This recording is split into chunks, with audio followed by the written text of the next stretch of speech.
புதினா துவையல் வந்து செய்ய போகிறோம். அதுக்கு வந்து புதினாவை இலையெல்லாம் கிள்ளி வச்சுக்கோங்க. பச்சை மிளகாய் 2 வச்சுக்கோங்க. இஞ்சி வச்சுக்கோங்க.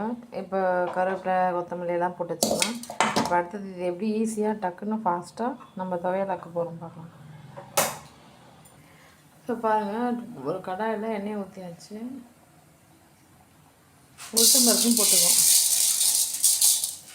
உளுத்தம்பருப்பும் போட்டாச்சு.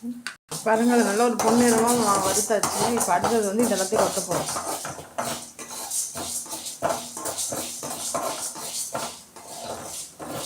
பொன்னிறமாக ஆயிடுச்சு.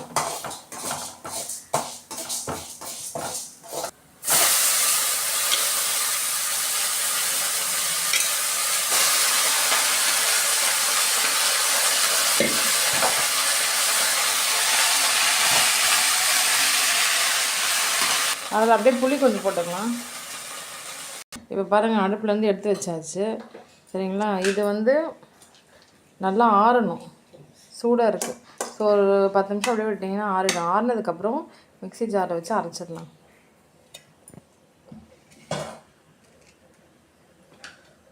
சரி, இங்கே பாருங்கள், இப்போ கடாயில் இருந்தது எல்லாத்தையும் இந்த ஜாரில் வந்து நல்லா ஆற வச்சு போட்டாச்சு. நல்லா ஃபேன் காற்றுல வச்சா கொஞ்சம் நேரம் ஆறிடும். ஆறினதுக்கப்புறம் இந்த மாதிரி ஜாரில் போட்டுடலாம். இப்போ அடுத்தது கொஞ்சம் தண்ணி ஊற்றலாம். தண்ணி அதில் ஊற்றி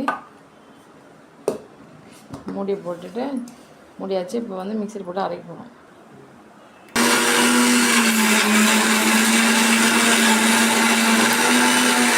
இவங்க பாருங்கள், இப்போ அரைச்சாச்சு. அடுத்தது வந்து தாளிக்கிறோம். தாளிக்கிறதுக்கு ஃபஸ்ட்டு வந்து கேஸ் ஆன் பண்ணி கடாயில் எண்ணெய் ஊற்றிக்கோங்க. கடுகு போடுறோம்.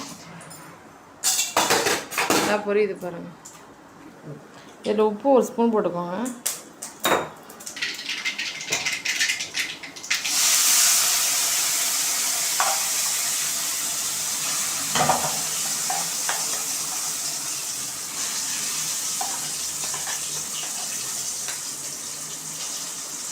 அவ்வளோதான் ஃப்ரெண்ட்ஸ். இப்போ வந்து இதையும் தாளிச்சாச்சு.